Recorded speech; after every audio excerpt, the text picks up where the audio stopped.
Buenas tardes.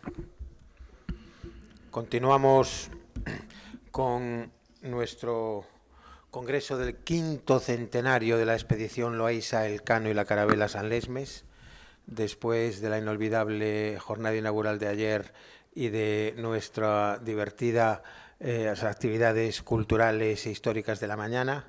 Pues tenemos ahora, continuamos con nuestras conferencias, y ni más ni menos que tenemos ahora mismo al mayor especialista en el Galeón de Manila, que es un tema central en este congreso del 5º centenario. Para ello contamos con Rafael Codes. Rafael Codes es licenciado en Derecho y técnico de Hacienda del Estado, además de escritor y apasionado divulgador especializado en historia. Su labor investigadora y narrativa se ha centrado en episodios claves de nuestro pasado, como es el comercio transoceánico del Galeón de Manila o en la expedición Balmis, impartiendo habitualmente charlas sobre estos temas en instituciones culturales, en diferentes universidades, como la Universidad Rey Juan Carlos, Universidad Autónoma de Madrid o la Universidad de Valladolid, y colaborando con la Armada como conferenciante en el crucero de instrucción de guardiamarinas del buque escuela Juan Sebastián Elcano. Ha participado también en charlas en colegios, acercando nuestra historia a los más pequeños.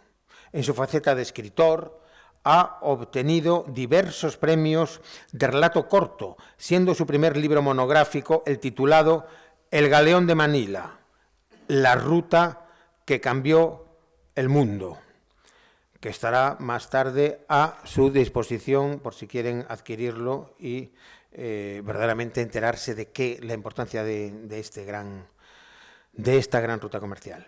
Este libro ha sido publicado por la editorial Everest y escrito en coautoría con la doctora en Historia Silva Ribelles. Con todos ustedes, Rafael Codes.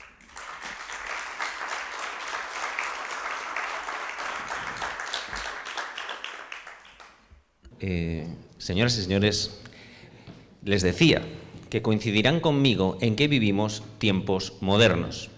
Hoy conducimos coches japoneses o coreanos, vamos habitualmente a restaurantes de cocina oriental y cuando queremos viajar por el mundo utilizamos una divisa que todo el mundo admite, que todo el mundo quiere, que es el dólar americano.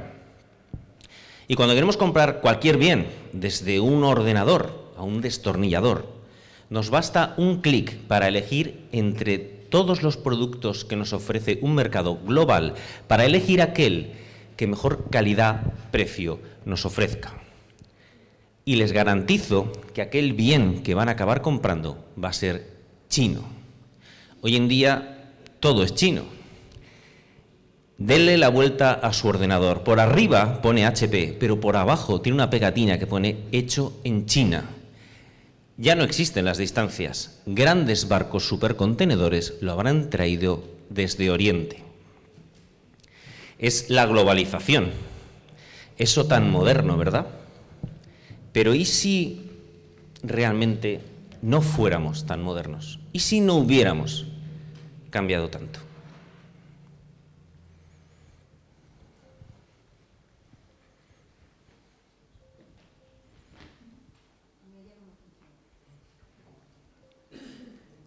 Ahora.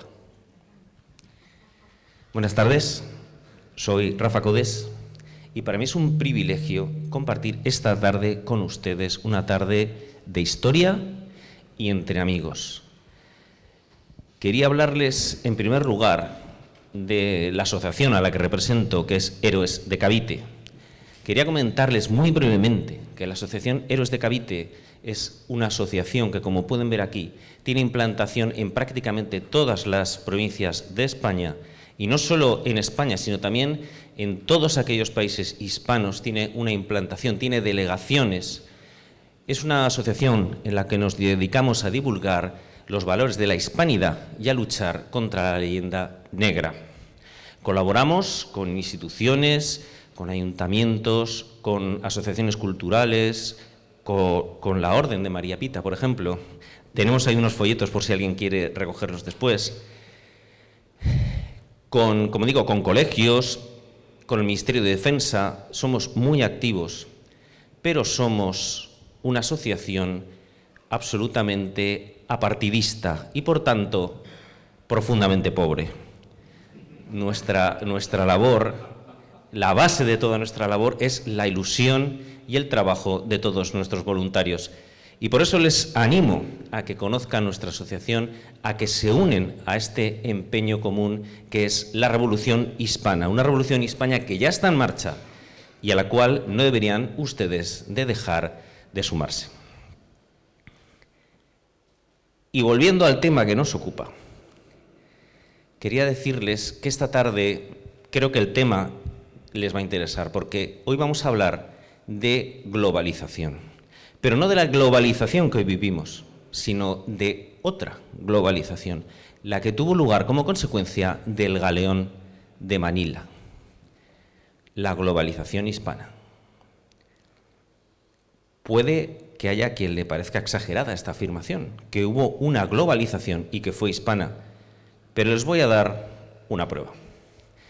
Este rey es Felipe IV, pintado por Velázquez. Pues muy bien, este rey de aquel tremendo imperio, en 1636 tomó una decisión en su palacio de Madrid, que fue restringir la enorme cantidad de contrabando que sus informadores le decían que se producía en el comercio del galeón de Manila. Para ello envió un visitador, Pedro de Quiroga, al puerto de Acapulco, que efectivamente comprobó que el volumen de mercancías que se embarcaba era 5 veces superior a lo que las ordenanzas reales permitían. Pedro de Quiroga tomó inmediatamente una serie de medidas para restringir este comercio. Y les voy a pedir atención porque lo que voy a contar ahora puede resultar confuso. Vamos a ver. Estas medidas fueron posteriormente levantadas pocos años después por la presión de los comerciantes mexicanos que querían seguir comerciando con contrabando, pero lo que pasó durante ese breve periodo de años es muy interesante. ¿Y qué pasó? Que consecuencia de esta restricción del comercio por la eliminación del contrabando, la cantidad de plata que viajó desde Acapulco a Filipinas fue muy inferior a lo que había sido los años anteriores. ¿Por qué era tan importante la plata? Lo veremos luego. Pero quédense con este dato. Se produjo un enorme descenso del volumen de plata que viajaba de Acapulco a Manila, lo cual hizo que los chinos que venían a Manila a comerciar acudieran en muchísimo menor número y que, por tanto, la cantidad de plata que esos chinos comerciantes introducían en la propia China fuera muy inferior. Este descenso de la cantidad de plata en circulación en China produjo una ralentización de su comercio y una disminución de la recaudación tributaria. ¿Y saben qué hizo la dinastía Ming ante esta disminución de la recaudación tributaria? Pues lo que no hay que hacer nunca cuando desciende la recaudación: aumentar los impuestos. Aumentar los impuestos a una población ya de por sí empobrecida. Esto generó un clima de malestar social, lo cual, unido a unos años de malas cosechas, de hambrunas, generó un descontento social que vino a producir en 1643 el final de la dinastía Ming.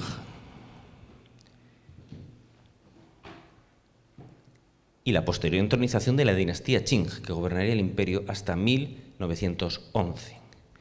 Fijémonos, pongamos el foco en el primero y en el último de los hechos históricos que he narrado. Una decisión tomada en el Palacio Real de Madrid era capaz de producir el derrocamiento de una dinastía imperial al otro lado del planeta. El aleteo de una mariposa en la mano de Felipe IV producía un tifón de consecuencias desestabilizadoras en el mar de China. Decisiones locales producían consecuencias globales. Y esto no había sucedido nunca. En el siglo XVII el mundo ya era global. de cómo pudo producirse esta globalización gracias al Galeón de Manila, es de lo que vamos a hablar hoy aquí.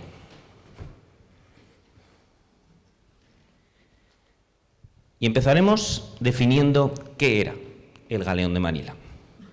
Porque el Galeón de Manila, pese a su nombre, no era un barco, era una ruta comercial que unía América con Asia a través de Oceanía.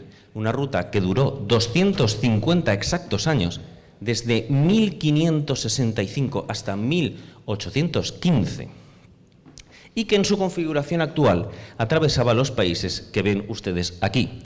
Partiríamos de Acapulco, en el actual México, atravesaríamos el Océano Pacífico haciendo escala en la única escala de toda la ruta del Galeón, en la isla de Guam, actual territorio no incorporado de los Estados Unidos, para llegar a la actual República de Filipinas. Posteriormente partiríamos en dirección noreste, bordeando lo que es el Japón, hasta alcanzar, avistar la costa de California, la costa del actual estado de California. Y bordearíamos de nuevo la costa hasta llegar a Acapulco, México. Lo interesante e incluso sorprendente es que toda esta ruta estaba ideada, dirigida y organizada por un país que no está en este mapa, y que ese país es el nuestro, es España. Interesante también es saber que fue ejecutada por dos países que entonces sí eran España, como actualmente son México y Filipinas. Y más interesante aún es saber que esta ruta vino a poner el último eslabón que faltaba a la cadena de comercio mundial. Por primera vez existía un mercado mundial. Por primera vez las mercancías tenían a su alcance el planeta entero, al igual que las gentes y las ideas. Por primera vez todos los océanos eran navegables en ambos sentidos y comunicaban los 4 continentes habitados. Comunicaban América, Asia, África y América. Nunca antes, como digo, mercancías, personas, ideas, habían tenido a su alcance un planeta entero, y nunca antes las influencias económicas y culturales de un país habían llegado tan lejos. Y la historia del Galeón empieza con la llegada de los españoles a Filipinas. Y aquí tenemos un grabado de Gaspar de San Agustín que nos muestra, es una alegoría de la llegada de los españoles a Filipinas. Aquí tenemos el mapa de las Islas Filipinas, justo en medio. A un lado tenemos los clérigos, a otro lado tenemos los hombres de armas. Y arriba, algo fundamental en toda la expansión española, arriba está Dios. La luz de la fe incide sobre el corazón que sostiene San Agustín. El corazón es el símbolo agustino por excelencia. Y esa luz de la fe, tamizada por el corazón agustino, desciende y refleja sobre las propias Islas Filipinas.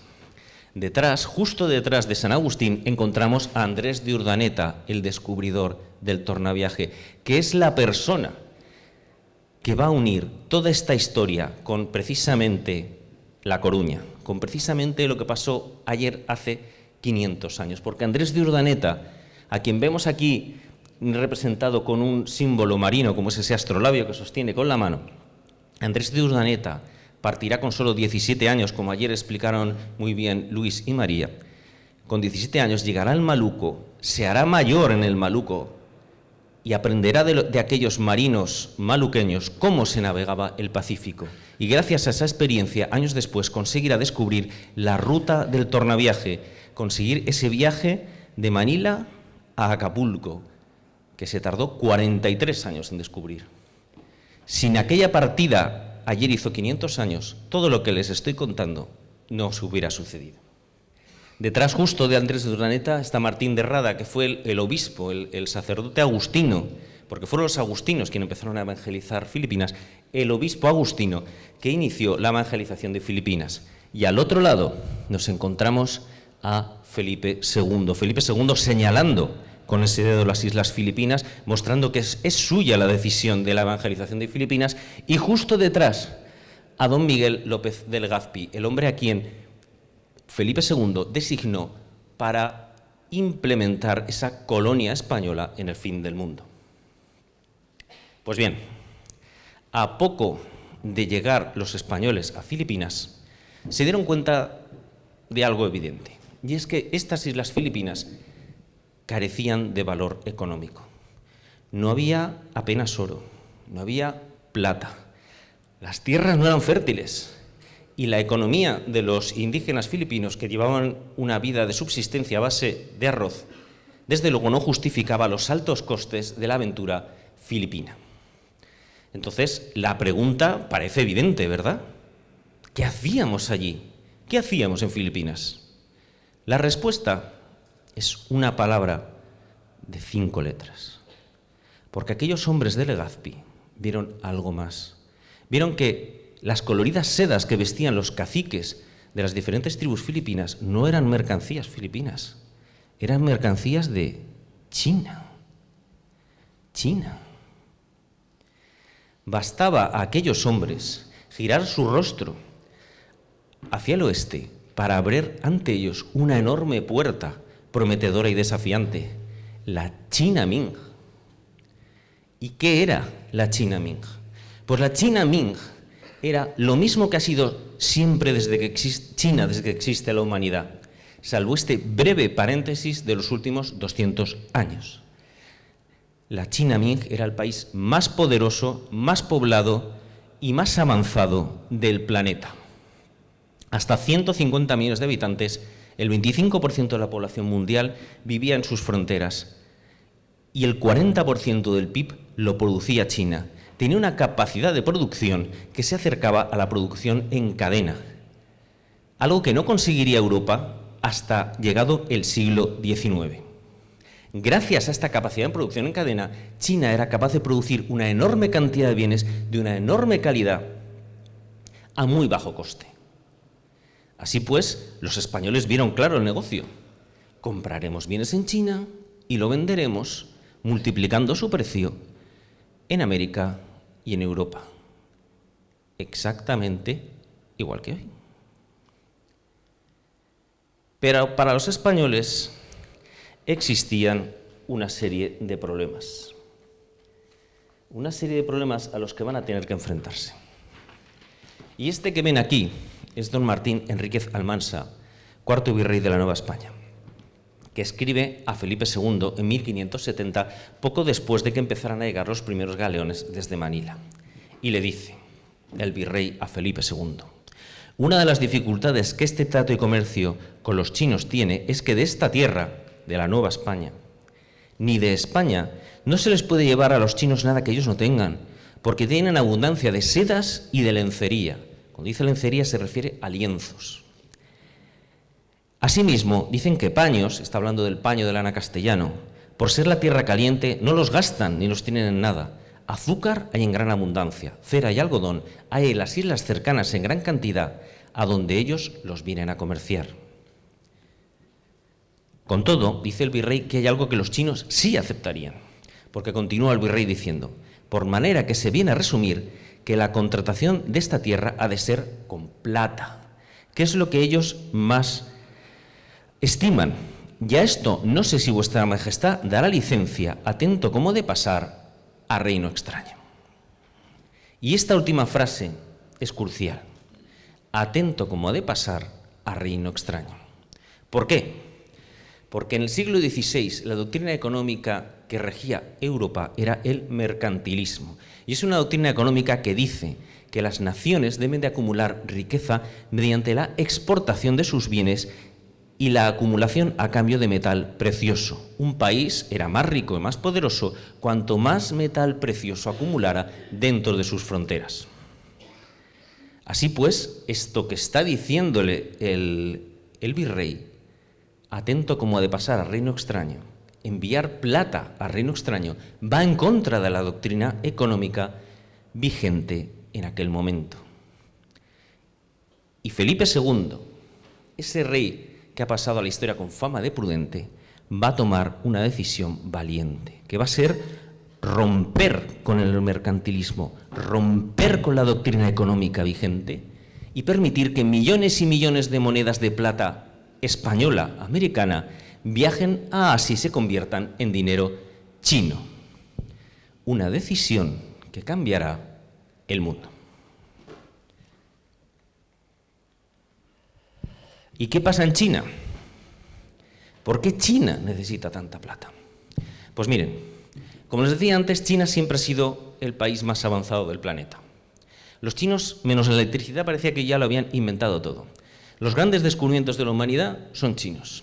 Los chinos habían inventado la pólvora, habían inventado la brújula, habían inventado el papel, habían inventado los funcionarios. Los chinos se inventan los funcionarios. Y los chinos habían inventado también el papel moneda. En el siglo IX habían inventado el papel moneda, que ustedes saben que es un dinero fiduciario, que se basa en la confianza del que recibe ese papel, de que ese papel vale dinero, tiene valor. Pero en el siglo XIV esa confianza había empezado a quebrarse y los comerciantes cada vez aceptaban menos ese papel en pago de un bien. Esto era difícil de aceptar, sobre todo para el mercado occidental. Cuando Marco Polo vuelve de China, cuenta en Europa que los chinos pagaban con papeles y nadie le creyó. Pues los chinos también empezaron a tener una crisis de confianza y empezaron a exigir el pago de las mercancías en plata. Y el emperador empezó a exigir el pago de los tributos también en plata o en trabajo. Imaginemos, teniendo en cuenta que China era la primera economía del mundo, imaginemos qué pasaría a día de hoy si retirásemos el dinero y tuviéramos que volver básicamente al trueque. El colapso de la economía sería absoluto, pues eso es lo que estaba pasando en China. A día de hoy, si el Banco Central Europeo o la Reserva Federal de los Estados Unidos quiere expandir la base monetaria, quiere aumentar el nivel de dinero en circulación, le basta con emitir billetes de papel. Pero en aquel entonces la moneda valía por el valor intrínseco que tenía. Así pues, China necesitaba desesperadamente plata para evitar ese colapso comercial y tributario.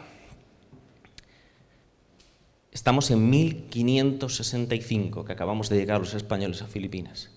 ¿Y qué pasaba en el otro lado del Pacífico? Pues que 20 años antes, 1545, un indígena ha visto como una de sus llamas se le escapaba. Estamos en el Alto Perú, en la actual Bolivia. La llama trepa a la montaña y este indígena persigue a la llama. Empieza a anochecer, no ha conseguido encontrar a su llama y se ve obligado a pasar la noche en la cima de este monte. Para evitar morir de frío, enciende una hoguera. Y a la mañana siguiente, entre las brasas de esta hoguera, ve unos hilillos de plata fundida. Acaba de hacer un descubrimiento absolutamente prodigioso, porque acaba de descubrir la mayor mina de plata del planeta, aquel al que Carlos V dio en su lema de su escudo: soy el rico Potosí, del mundo soy el tesoro. Junto con las minas de Zacatecas y Guanajuato que se descubrirán en los años siguientes en México, producirán el 85% de la plata que se produzca en los siguientes 250 años. Una auténtica fuente de plata de la que China va a beber hasta hartarse. Era el gobernador de Filipinas, Juan Niño Tabora, quien escribía con cierta sorna, decía, de los chinos, decía, su Dios es la plata y su religión las diferentes maneras de conseguirla. Pues si su Dios era la plata, su Dios vivía en la cumbre de este monte, en la actual Bolivia. Así pues, fijémonos, ya tenemos una China deseosa de plata y una España con un tremendo excedente de plata. Fue así como se sentaron las bases para esta relación comercial entre las dos mayores potencias del planeta, la monarquía Habsburgo-hispánica y la China Ming. Una relación simbiótica que generó enormes cantidades de prosperidad y que ambos respetaron siempre durante 250 años. Y vamos a ver qué se cargaba en el galeón. Y vamos a ver qué se cargaba en Acapulco. Porque lo principal que se cargaba en Acapulco era esta plata que se extraía de Zacatecas, Guanajuato y Potosí. Hasta 400 millones de reales de A8, que era la moneda principal en la que se acuñó esta plata, viajaron en el galeón de Manila. Quiero que piensen ustedes en 400 millones de monedas. Eso es lo que viajó. La plata fue precisamente el elemento diferenciador del comercio español y de otras potencias que también comerciaron con Asia. Comerciaron los ingleses, los holandeses, los portugueses, pero solo nosotros, los españoles, teníamos la plata española.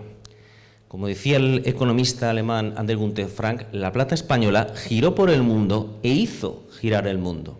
Esto se lo explicará muy bien mañana Carlos Fernández Andrade, mi compañero Carlos.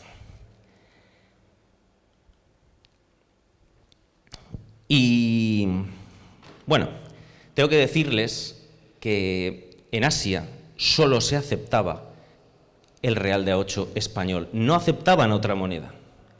Así pues, los holandeses, cuando querían comerciar con Asia, tienen que bajar hasta Cádiz, comprar reales de A8 y posteriormente ir hasta Asia. Sin embargo, había otra nación que no compraba los reales de A8, que directamente los robaba o los falsificaba. Y que nadie piense mal de los ingleses. Que nadie piense mal de los ingleses porque seguro que acierta. En Birmingham se falsificaron millones y millones de reales de A8.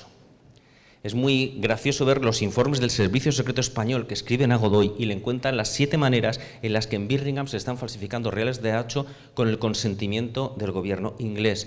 Y Godoy muy inteligentemente cogió el informe y lo guardó en un cajón, porque sabía que si se publicaba, si se hacía conocido en el mundo que muchos reales de A8 españoles podían ser falsos, eso iba a producir una devaluación de la moneda en perjuicio de la propia España.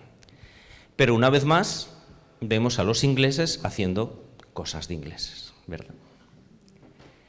Se habla de que el galeón es una ruta comercial, pero es muchas cosas más, porque en el galeón también viajaban seres vivos y viajaban animales.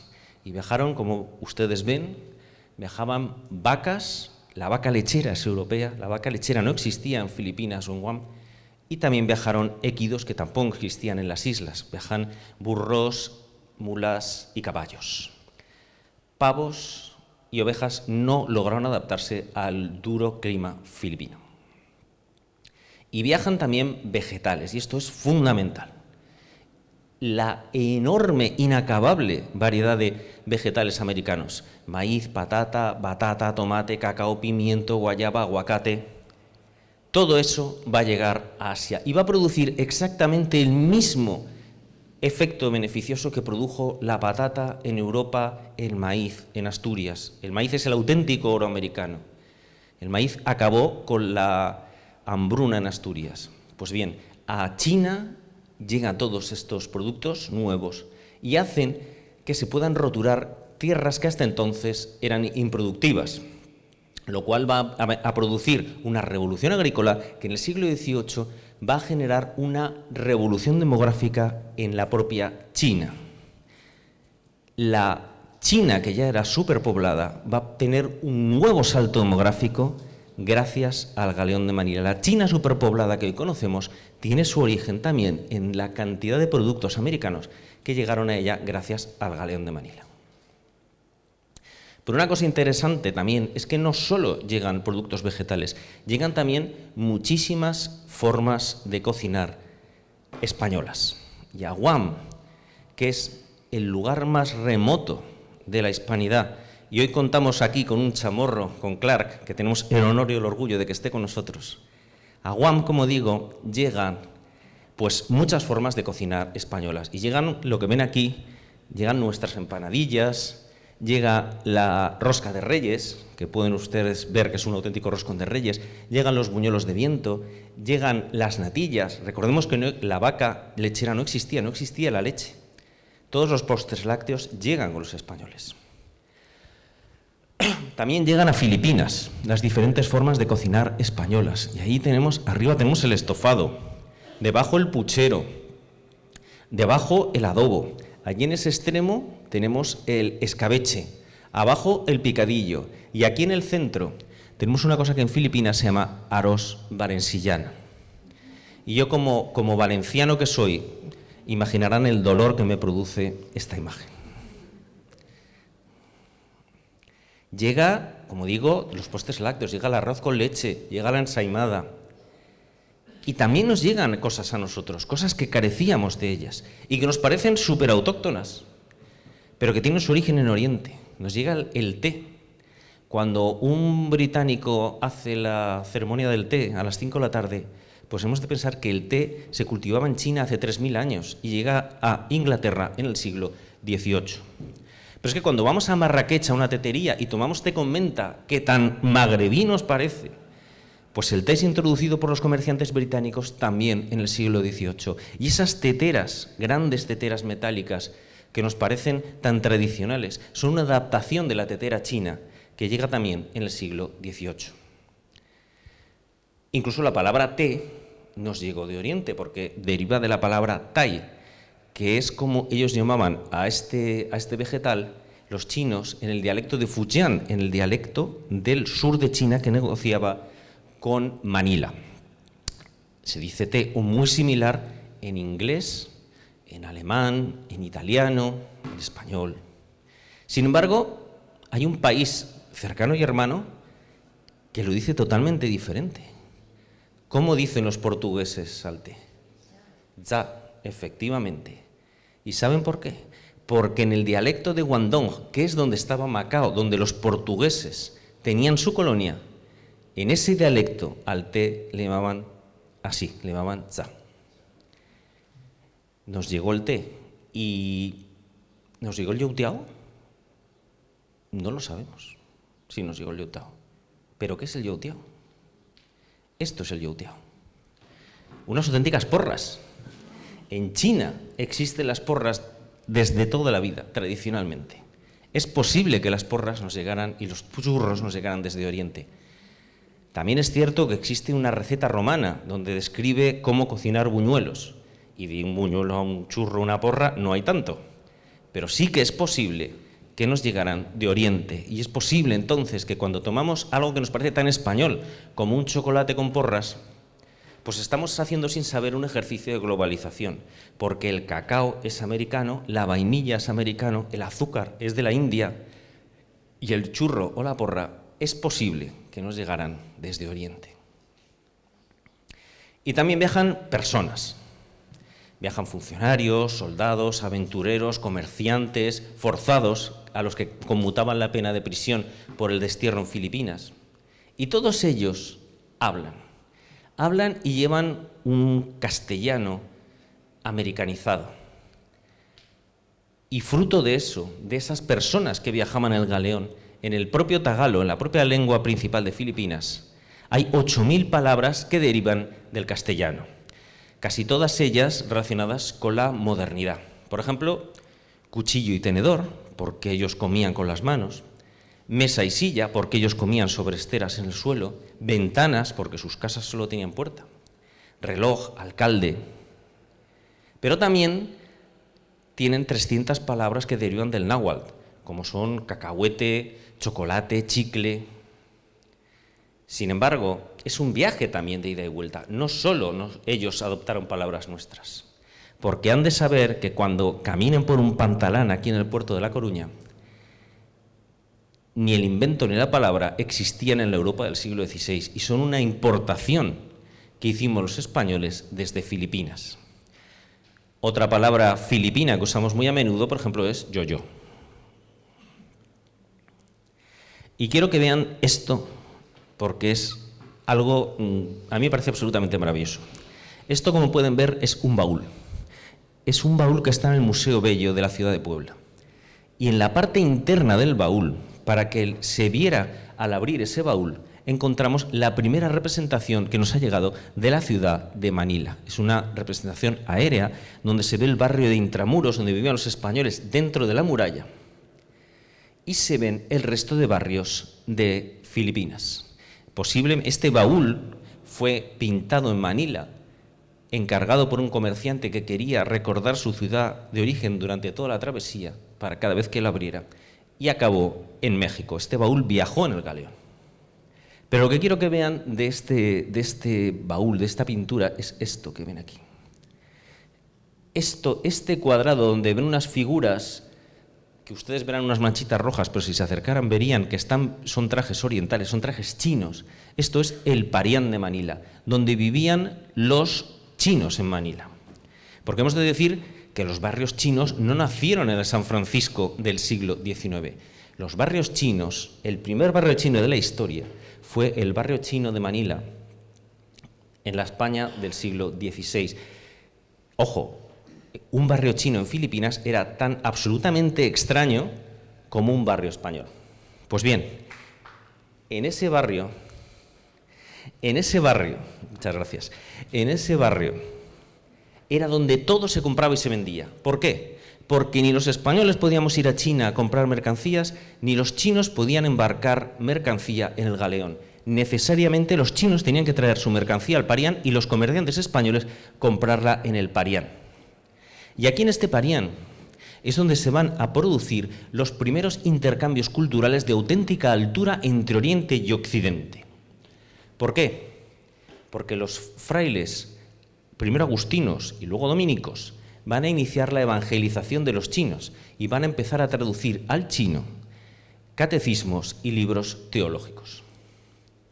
Pero no acabó ahí, porque aquí, en este lado, tenemos el Bensing Pokam, del padre Juan Cobo, editado en Manila en 1592, editado con la imprenta de tablas de tipos fijos, la imprenta china. Bensing Pokam, que quiere decir espejo rico del corazón claro, es la primera traducción a una lengua occidental de un texto clásico chino. Es una colección de aforismos confucianos. Un aforismo es una frase corta que contiene una enseñanza. Y ustedes saben que Confucio es la base de la idiosincrasia china. Pues la primera traducción de un texto clásico al chino lo va a hacer un dominico, el padre Cobo. Pero es que hay más. En el otro lado tenemos el arte de la lengua mandarina. Es la primera gramática que existe en el mundo del chino. La primera gramática de esa lengua tan enrevesada como es el chino, no lo hizo un chino, lo hizo un señor de Sevilla, el padre Varo, en 1703, siguiendo la gramática de Nebrija. Pero hay más, es que el propio padre Cobo, el del Bensing Pokam, hace la primera traducción de un texto de Séneca al chino. Es decir, cuando España llega a Manila, no solo llega la cultura judio-cristiana, llega con ella la cultura grecolatina. Otro dominico, el padre Miguel de Benavides, en 1611 va a fundar la Universidad de Santo Tomás, la universidad más antigua que existe en activo en Asia, 25 años antes de la Universidad de Harvard. Recapitulamos. Padre Cobo, dominico. Padre Varo, dominico. Padre Miguel de Benavides, dominico. ¿Y los agustinos? Los agustinos, que fueron los primeros en llegar, los primeros en empezar la evangelización, parece que se habían quedado un poco atrás, ¿no? Pues no, porque a los agustinos en Filipinas debemos una de las mayores aportaciones a la cultura mundial, la cerveza San Miguel. La cerveza San Miguel la crearon una agrupación de agustinos recoletos en la isla de Cebú a finales del siglo XIX. Posteriormente, con la independencia de Filipinas, posteriormente la fábrica fue de Cebú a Manila y con la independencia viajó hasta España. Pero en el descargo de estos buenos frailes agustinos, hemos de decir que los climas tropicales, el agua suele contener un alto contenido de bacterias y que una bebida ligeramente alcoholizada previene de muchas infecciones. Y vamos a hablar, ya que hemos viajado con el Arcón, a Manila, vamos a hablar de lo que se cargaba en Manila. Y las dos principales mercancías eran la seda y la porcelana. La seda viajaba tanto en crudo como en diferentes formas ya elaboradas. Se hacían mantones, se hacían casullas de misa, se hacían manteles y sobre todo viajaban miles y miles de medias de seda perfectamente dobladas. Y quiero recordarles que la media en el siglo XVI, XVII y XVIII, era una prenda principalmente masculina. Los hombres llevaban las pantorrillas cubiertas por medias, mientras que las mujeres llevaban faldas y no solían utilizar estas medias. Llega también el mantón de Manila, que es una prenda que llega a México primero y luego a España en el siglo XVIII y luego se populariza en el término más amplio de popularizar, porque llega a las clases populares en el siglo XIX. Y ahí vemos a nuestras manolas o a nuestras flamencas con su mantón de Manila. Y otra cosa que viajaba, la segunda cosa en importancia que viajaba, era la porcelana. La porcelana. La porcelana durante muchísimos siglos ha sido el mayor secreto que se ha guardado en el mundo. Solo los chinos sabían fabricar porcelana. Los alquimistas europeos intentaron durante muchos años conseguir fabricar la porcelana y no será hasta principios del siglo XVIII cuando un alquimista alemán, Friedrich Böckler, conseguirá dar con la receta de la auténtica porcelana. Hasta entonces se fabricaba porcelana de pasta blanda o porcelana falsa, o se hacía loza, que es barro esmaltado, pero nadie conseguía fabricar esto, conseguir fabricar la porcelana. De forma que los reyes y las grandes fortunas se hacían estos salones de porcelana absolutamente forrados de techo y paredes de porcelana, como muestra de su poder económico, porque esto necesariamente había tenido que venir de China. En Occidente era imposible que fuera fabricado. Los colores de la porcelana durante la dinastía Ming eran en blanco y azul cobalto. Posteriormente, la dinastía Qing se empezó a introducir ya el color, aunque se seguían fabricando también en blanco y azul. Este tibor que ven aquí a la izquierda suya, esto es un tibor de la dinastía Qing. Pero lo que quería enseñarles es cómo los occidentales copiábamos las formas y los modelos de los chinos. A día de hoy, los orientales copian las marcas de prestigio occidentales.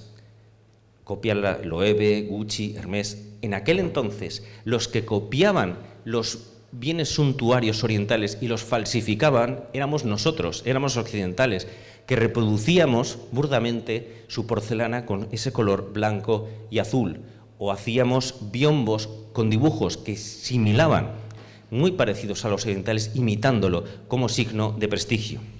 Pero es que estos colores blanco y azul de la porcelana traspasaron el tiempo y a día de hoy, quiero que se fijen, la enorme cantidad de porcelana que se sigue fabricando en blanco y en azul, como recuerdo de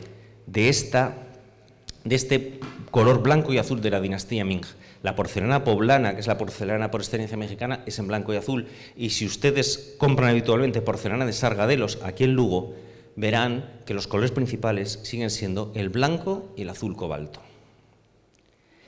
Al principio, tan solo la porcelana y la seda interesaron a los españoles, pero los chinos eran muy hábiles comerciantes y observaban a los españoles cada vez que venían aquí al Parián y veían sus ropas, sus objetos cotidianos, sus colores favoritos y trataban de reproducírselo, trataban de ofrecerles bienes que los españoles podrían comprar.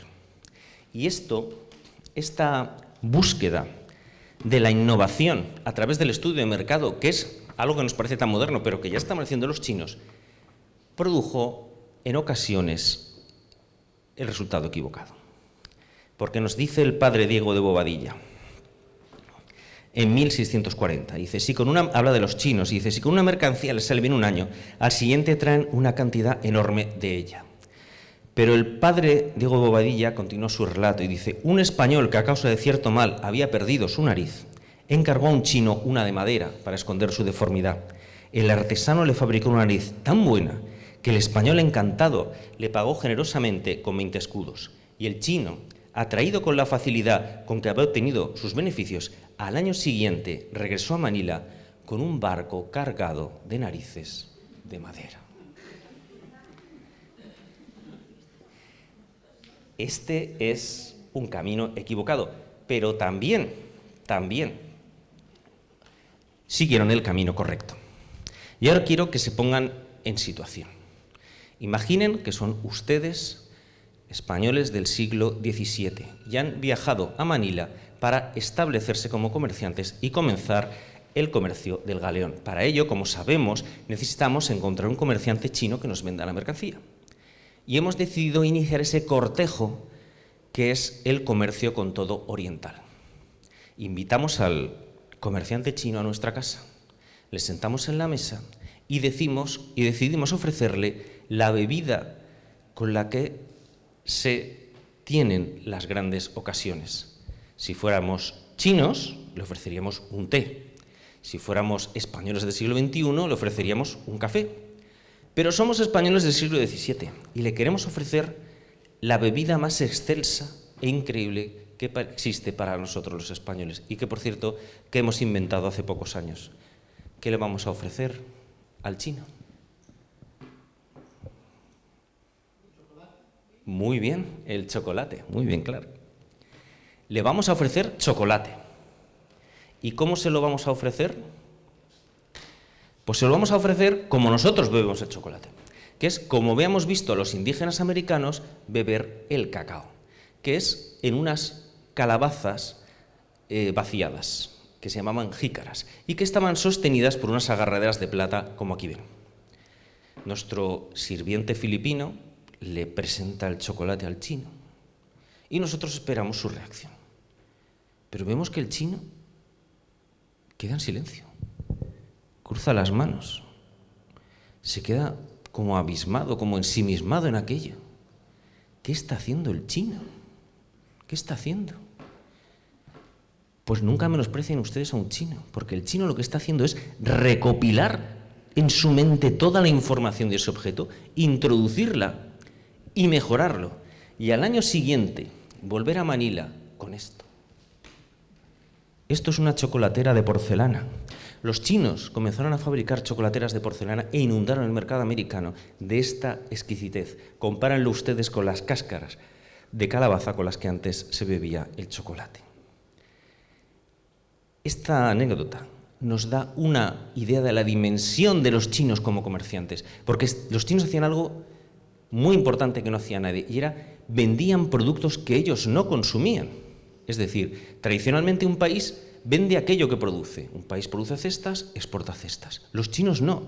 Los chinos eran capaces de observar a su potencial cliente, analizarlo y generar bienes que ellos pensarán que podrían utilizar, desear o querer. Una auténtica innovación del mercado y del producto.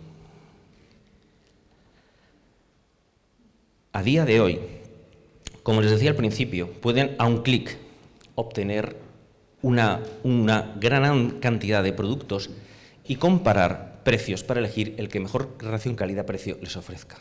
Bueno, pues hace 300 años también existía esto, ya existía este mercado global, porque cuando los mozos el 7 de julio se encomiendan a su patrón antes de correr a los toros en San Fermín, han de saber que la tiara y la mitra de esta imagen de San Fermín es una de las obras cumbres de la orfebrería barroca cantonesa. Se hicieron en China, se hicieron en Cantón, y fue un regalo de un indiano navarro que había emigrado a la Nueva España, había hecho fortuna y quería agradecer a San Fermín todos los favores recibidos. Para ello hizo un estudio de mercado de dónde, en qué lugar le podían fabricar estos objetos de la mejor calidad y al mejor precio. Y acabó comprándolas, al igual que hoy haremos, en China. Bien, una cosa que quiero que vean es que este comercio del galeón no quiero que piensen que empezaba en Manila y acababa en Acapulco, porque realmente implicaba a toda Asia. De Persia llegaban tapetes y alfombras, de la India llegaba algodón, lana de camello y cera, de Siam llegaban piedras preciosas, de Java y Ceilán y Molucas llegaban especias, de Japón llegaban katanas y biombos. Es decir, toda Asia estaba implicada en el comercio y una vez llegado a América, esta línea del galeón de Manila hemos de entenderla siempre en conexión con la otra gran línea comercial española, que era la carrera de Indias. De manera que estamos hablando de un comercio que, como ramas de un extenso árbol, llegaba desde Persia hasta Flandes. Y vamos a acabar la charla con un viaje. Vamos a viajar en el galeón de Manila. Vamos a acompañar a un tibor. Un tibor es esto que ven ustedes aquí, es un frasco con tapa. Ahí puedes guardar sal, puedes guardar especias, puedes guardar harina, puedes guardar lo que quieras. ¿Y qué encontramos en este cuadro flamenco del siglo XVII, de Jan van Streck? Pues ahí lo tienen, es un tibor chino. ¿Cómo pudo haber llegado este tibor chino al Flandes del siglo XVII? Vamos a verlo ahora mismo. Y vamos a ver, no sé si ustedes lo verán suficientemente grande, el viaje del galeón de Manila. El viaje del galeón de Manila comenzaba en Acapulco, donde se iba a cargar la plata y una serie de mercancías en menor medida. Era una carrera contrarreloj para conseguir cargar el galeón y salir en la fecha exacta, porque han de saber, el galeón de Manila era muchas veces un único barco que una vez al año partía desde Acapulco y tenía que salir en fechas exactas, tenía que salir a principios de abril. ¿Por qué? Porque salir pasado principios de abril querrá decir llegar 3 meses después a Manila, entrado ya el verano. Si ha llegado el verano ya, el calor ecuatorial de la estación de estío habrá hecho subir el calor del Pacífico, habrá aumentado la evaporación y habrá comenzado la temporada de tifones, con lo cual la posibilidad de perder el galeón y su carga se habrá multiplicado. Por eso era tan importante partir exactamente a principios de abril. Comenzaremos descendiendo ligeramente hasta latitud 10 y cogiendo la corriente ecuatorial norte, que en una recta casi infinita, movida por los alisios, nos va a llevar hasta la única escala del galeón, en la isla de Guam. Como decíamos, el lugar más remoto y también especialmente querido de la Hispanidad. Haremos escala, donde repostaremos brevemente, y llegaremos finalmente a Manila 3 meses después, justo en el momento en que el otro galeón esté ya dispuesto para zarpar, porque el galeón no daba tiempo de descargarlo y volverlo a cargar. Ya tenía que estar cargado el otro galeón, que saldría justo en el momento que llegaríamos nosotros. A esta Manila es donde va a llegar ese tibor que ha cocido un comerciante chino, un artesano chino en Cantón, que lo ha embarcado, ha cruzado el mar de China y ha llegado hasta el Parián, donde un comerciante manileño ha decidido embarcarlo en el galeón. Comienza la carga del galeón, una carga absolutamente complejísima. Es el barco más grande del mundo, más sobrecargado del planeta y atravesando el océano más complejo del planeta. El barco iba cargado hasta el límite de la navegabilidad. Se cargaba las bodegas, pero también las cubiertas, que no eran imprescindibles para las maniobras de navegación, iban repletas de bienes. Se cargaban los pasillos, hasta la Santa Bárbara se bajaban los cañones y se cargaba más mercancía. Esta carrera para cargar el galeón era un espejo de lo que se había producido en Acapulco. Y de nuevo teníamos que partir, como he dicho antes, a principios de junio, finales de junio, mejor dicho, precisamente para evitar coger el monzón de verano y conseguir no dejar la zona ecuatorial antes de que llegaran las tormentas. Abandonamos la bahía de Manila acompañados por todas las embarcaciones, porque la partida del galeón era el gran acontecimiento del año. ¿Y a qué se enfrenta este barco tan cargado y tan enorme? Pues se enfrenta a la mayor extensión de agua marina del planeta. Quiero que hagan ustedes este ejercicio un día. Cojan un globo terráqueo, gírenlo hasta que encuentren el océano Pacífico. Llega un momento que solo verán azul, solo verán agua. Eso es el océano Pacífico. 15.000 kilómetros de mar. La distancia que separan, siempre pongo este ejemplo, pero hoy es más válido que nunca, la distancia que separa en línea recta La Coruña de Australia. Y si ustedes prefieren una referencia náutica, es como ir navegando desde el Cabo Norte, al norte de Noruega, hasta el sur de Patagonia. Cruzar el planeta de norte a sur. Eso es el océano Pacífico. Y más aún terrible, atravesar el Pacífico Norte, un sitio donde de ordinario que agua nieve y muy a menudo nieva sobre cubierta. Saldremos desde Manila, volveremos a atravesar las islas y subiremos en dirección a Japón, siguiendo la corriente del Kuroshio, la corriente del agua oscura, que se llama en Japón, hasta conseguir encontrar la corriente del Pacífico Norte, atravesando ese terrible y proceloso océano. Y miren, cuando decidimos escribir el libro sobre el galeón y contar cómo era la ruta, nos encontramos con la dificultad de conseguir un personaje que fuera atractivo. No hizo falta inventarlo, ya existía. Don Francesco Gemelli Carreri. Francesco Gemelli Carreri era un jurista napolitano de finales del siglo XVIII, súbdito de Carlos II, que para hacer méritos ante el rey decidió dar la vuelta al mundo. Era un pícaro napolitano que, como él decía, él lo que hacía era comprar los bienes en un puerto que sabría que vendería a buen precio un puerto o 2 puertos después. Como él decía, puedo decir que he dado la vuelta al mundo con una pequeña bolsa de dinero, que es lo que hizo. Es de las primeras personas que dio la vuelta al mundo en transporte público.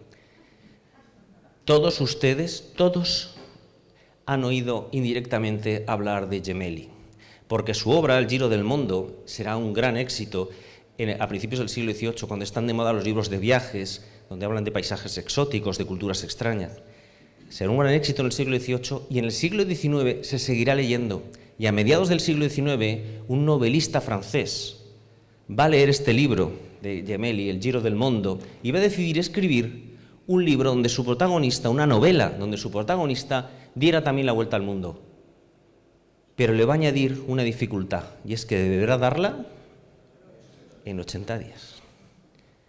Pues Gemelli es el primero que nos ha dejado una descripción de cómo era la navegación en el galeón. Y nos dice: la navegación desde las islas Filipinas a América puede llamarse la más larga y terrible que hay en el mundo, debido al inmenso océano que es necesario cruzar, ya que es casi la mitad del globo terráqueo, con el viento siempre en contra, y a las increíbles tormentas y terribles tempestades que allí ocurren, y a las desesperantes enfermedades mortales que se apoderan de las personas durante meses, con temperaturas a veces gélidas, a veces templadas, otras calurosas, lo suficiente para destruir a un hombre con una complexión de acero. Así pues, es lógico pensar que cuando llegaban a la vista de Acapulco era una auténtica emoción. Los pasajeros se emocionaban, habían conseguido sobrevivir. De ordinario moría 1/3 del pasaje en esa navegación tan terrible. Pero el propio Gemelli dice que la ganancia era tal que marineros y comerciantes olvidaban los sufrimientos pasados, igual que las mujeres, después de dar a luz. Y llegamos a Acapulco y llegamos a su feria, aquella que Humboldt, ya en principios del siglo XIX, dijo que era la feria más renombrada del mundo. Y esta ilustración es muy interesante porque saben muchas de las cosas que hacen referencia al galeón. Aquí tenemos en este lado posiblemente un comerciante peruano que está examinando un jarrón en blanco y azul, puede ser de la dinastía Ming. El siguiente tiene con pinta de mexicano, sostiene un plato de porcelana con colores de la dinastía Qing. Vemos más allá a unos comerciantes observando el paño de seda que tienen allí. Vemos a esa pareja de chinos. Como dicen las crónicas, los chinos deambulaban por la feria de Acapulco murmurando, bisbiseando en su lengua ininteligible, sorprendidos por todo cuanto veían, porque para ellos Acapulco era tan exótico como para un occidental viajar a China. Y finalmente, al fondo, vemos el galeón y vemos ese árbol existía, era un árbol real, donde se amarraba el galeón. La gran feria de Acapulco, donde nuestro Tibor ha sido descargado en su baúl de paja y donde un comerciante mexicano ha decidido enviarlo a España.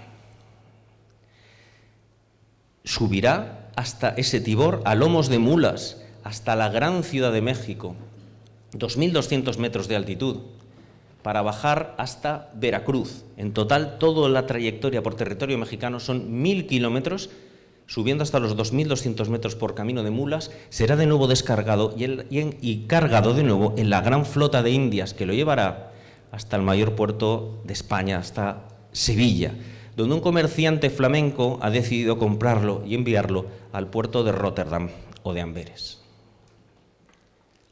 Así pues, quiero que ustedes, la próxima vez que vean una pieza de porcelana en una colección real, en un museo o en una colección privada, piensen que están ante un gran logro y ante un pequeño milagro.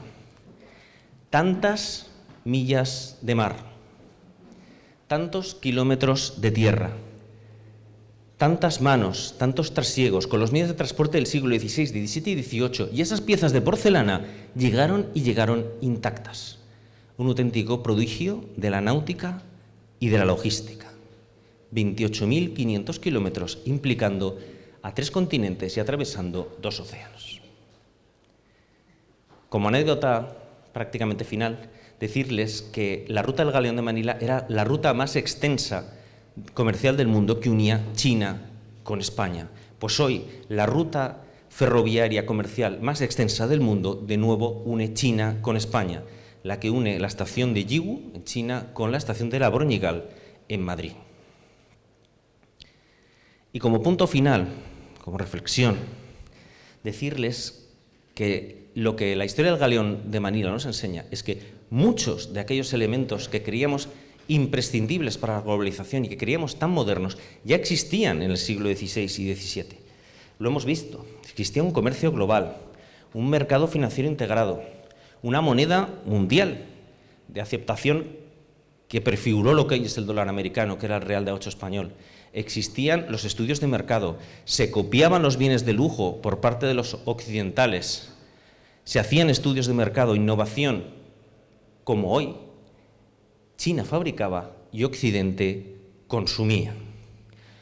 Por supuesto que estas redes que produjeron la globalización no fueron tan intensas ni por supuesto tan rápidas como las que hoy tenemos, pero desde 1565 lo que pasaba en Madrid dejó de quedarse en Madrid y lo que pasaba en China dejó de quedarse en China.